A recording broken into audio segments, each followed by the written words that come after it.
Hey folks, Robbie Payne here again with Chrome Unbox, coming at you today with an unboxing, hands-on, with the LG Chromebase. As you guys know, this one features an IPS 22-inch Full HD panel. It comes packing pretty much your standard Chromebook stats. You got 2 gigs of RAM, you've got the Haswell Celeron processor inside. 16 gigs of storage, so nothing earth-shattering there. The big deal here is the form factor. So let's get into it and check out what this all-in-one Chrome base is all about. Because really, that's what it comes down to, right? I mean, you got to decide: do I want to buy this, or do I want to buy a monitor and a Chromebook? And I don't know. I don't know the answer to that. I guess some of those things depend probably on what you're going to need it for. Here's some instructions. Some of probably how to put this thing together.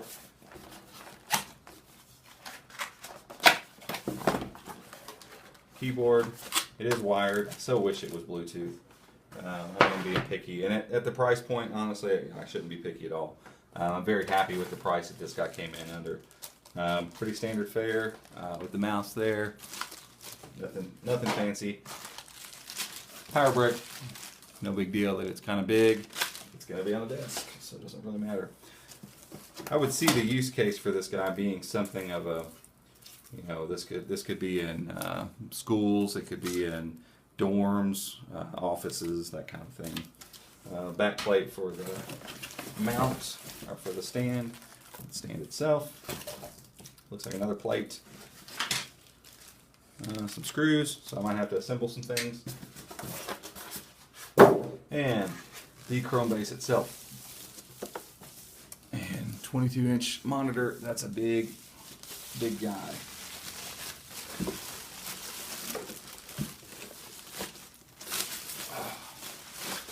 Get this box out of the way.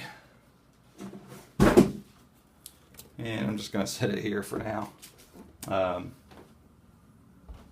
It's big.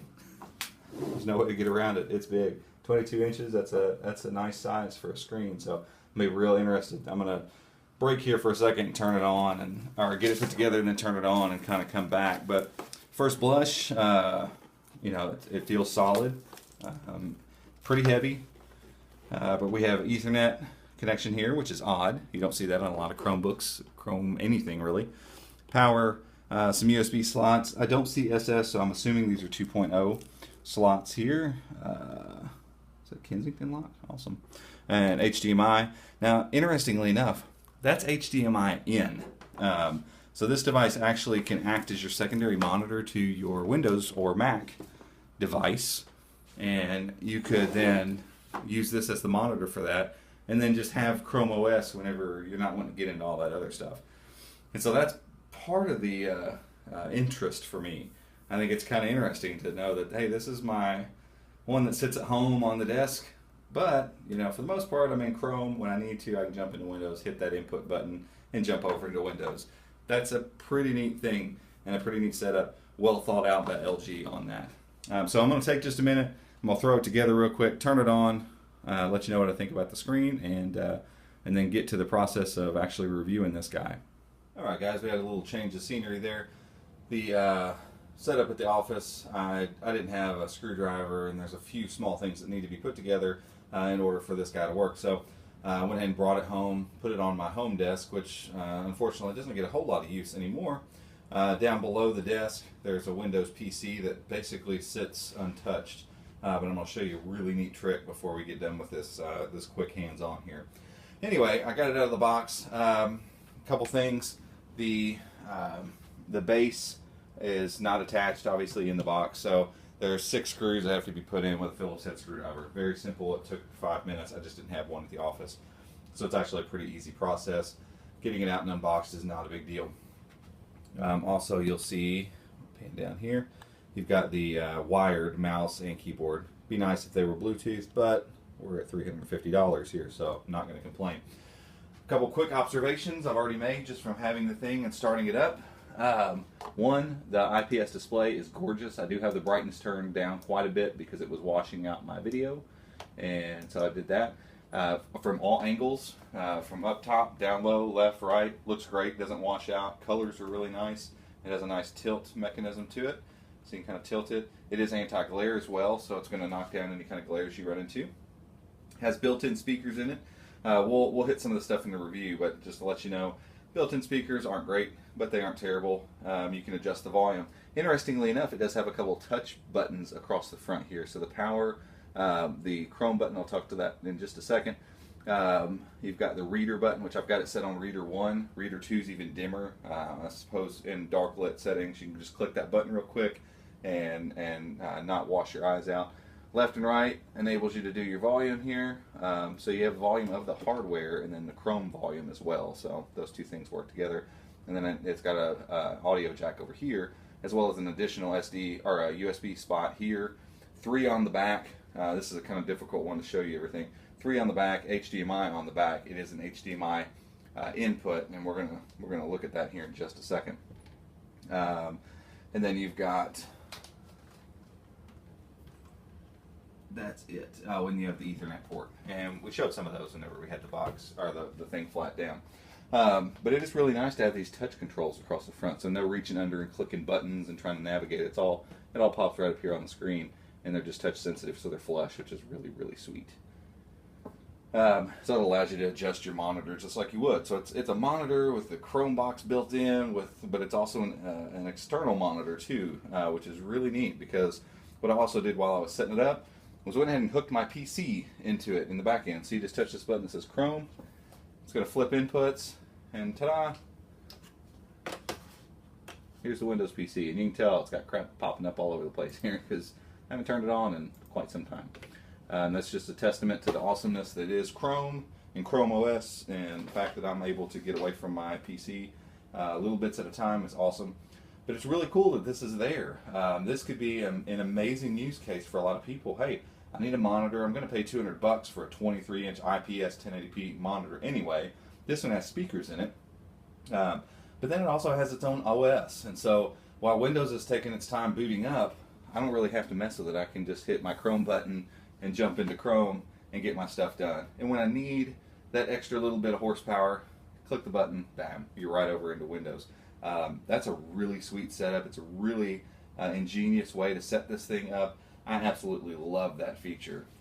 And I really am contemplating whether I'm going to keep this guy or not. Go ahead and pay for it and actually and keep it, as opposed to just reviewing and sending it back. I don't know. We'll see. I'm going to spend some time with it as much as I can. I think I'm going to tote this to the office. They're doing some work there tomorrow, so I'm not going to take it to the office tomorrow. But for the rest of the week, I just got a new monitor at the office. I've got a nice 1080p 24-inch monitor to work from. And that, hooking into my Acer C720p, is a really brilliant combo. But I can take this guy over there. Internally, I mean, we're talking about the same stuff as most Chromebooks, your Acer C720, your HP 14. If we're talking about the 2 gig variety, this does not have a 4 gig option at this point. And from what I understand, just like any other Chromebook, it's non-upgradable. And so that's a bit of a bummer. If this thing could be bumped up to 4, or if they would have said, hey, we've got all this space in this guy, you know, here, open the thing up and you can pop in another RAM stick. And I might do some research this week while I'm reviewing it and find that to be the case. For me, if that is the case, I will likely keep this device, and it will become probably my main workstation. Because the ability to jump back and forth between windows is really nifty, yeah, it's a nice device, guys. It looks really clean on the desktop. You can see it sitting there. It's non-intrusive, and if you're using it kind of in a desktop scenario like this, I don't see any faults except for the lack of RAM in it. And for a lot of people, that's not even going to be an issue. For me, I do notice the difference just based on the way that I work. I really end up needing that 4 gigs of RAM from time to time. Not all the time, every day, but a lot of times I need it. So for me, it would not be optimal unless there's some way to crack it open and add those 4 gigs of RAM. So I'm going to look into that a little bit now that these are out in the wild and some people are getting their hands on them in different ways. Maybe somebody's already done it. Obviously, it's not something I'm going to experiment on because likely I'm going to be taking this thing and returning it from where it came. But we will see in the week to come or so. I'm going to put it through its paces, spend some time with it, do all the things I normally do on Chromebooks, because ultimately, guys, behind the hardware, this is still Chrome OS. It's all the same stuff. So really, that's about it for the unboxing, the hands-on, that kind of stuff. Like I said, first blush, it's gorgeous looking. It really is. Let's real quick, let me take a look at the front-facing camera. See how it does. This room is not well lit. Where's my camera? There we go. Not too shabby, actually.